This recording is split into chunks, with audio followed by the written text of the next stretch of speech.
Sir, ano na mangyayari sa committee report on the flood control? Well, as of now, tatlo. Nag-sign na rin si Senator Risa, Senator Tico. So including myself, we are now 4. I need 5 more. And I hope some members of the majority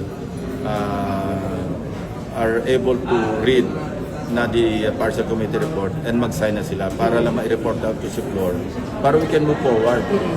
After I have reported it out, nagkaroon ng debate, na-adapt, then we can move forward by calling another hearing.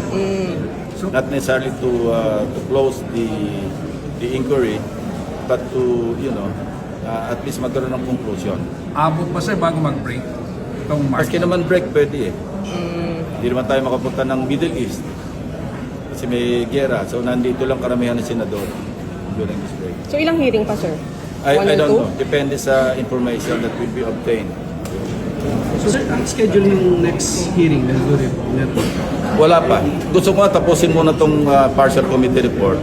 Ma-resolve muna ito, ma-adapt. At least my report sa floor. And then we can call for another hearing.